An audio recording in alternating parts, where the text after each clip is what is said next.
अस्सलामुअलैकुम व्यूअर्स, कैसे हैं आप सब। आज मैं लाई हूँ आप लोगों के लिए एक और वीडियो। इस वीडियो का टॉपिक स्पेशली है नर्सरी एंड प्रेप के किड्स के लिए। ये हैं जी दो चश्मी हरूफ, या जिनको हम उर्दू के भारी अल्फाज भी कहते हैं। दो चश्मी का मतलब होता है कि दो वर्ड से मिलकर बनते हैं ये हरूफ। जैसे कि बे और हे मिलके भे बन जाता है, और भे से भालू, भे से भेड़। इसके अलावा भी काफ़ी सारे वर्ड्स बनते हैं भे से, जैसे कि भे से भिंडी वगैरह। इसके बाद अगर हम पे और हे को मिला दें तो फे बन जाता है। तो फे से फल, फे से फूल, ये वर्ड्स बनते हैं। और आपने बच्चों को अलिफ बे के बाद ऐसे ही वर्ड स्टार्ट करवाने हैं जो दो दो वर्ड्स मिलकर बनते हैं। जैसे कि ते और हे मिलकर थे बन जाता है। थे से थैला और थे से थर्मोस। ठीक है, दो दो वर्ड से स्टार्ट करवाने हैं, डायरेक्ट ही आप उसको पूरे वर्ड्स की तरफ नहीं लेके जाना। अब है टे और हे मिलके ठे बन जाता है। ठे से ठंडा, ठे से ठोड़ी। इसके अलावा ठे से ठैला वगैरह भी बनता है। अब आ जाए जी, जीम और हे मिलके झे बन जाता है।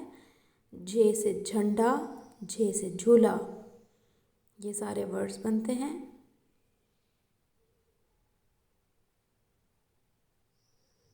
अब जी चे और हे मिलकर छे बन जाता है।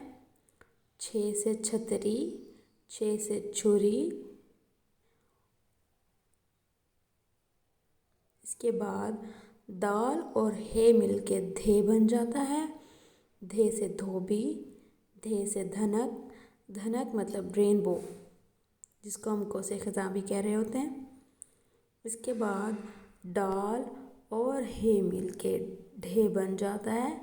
ढे से ढोल, ढे से ढक्कन। ढक्कन किसी भी चीज़ का हो सकता है, बोतल वगैरह का या किसी और चीज़ का, तो ढक्कन। इसके अलावा ढे से ढूंढना वगैरह भी बन सकता है। अब है जी खे। खे क्या होता है, काफ और हे मिलके खे बन जाता है। खे से खिड़की और खे से खंबा। अब इसके बाद गाव और हे मिलके घे बन जाता है। घे से घर, घे से घोड़ा।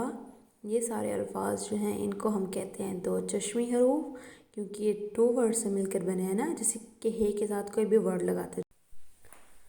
अगर आपको मेरी वीडियो अच्छी लगी है तो मेरे चैनल को सब्सक्राइब करें और वीडियो को लाइक करें। Thank you for watching the video.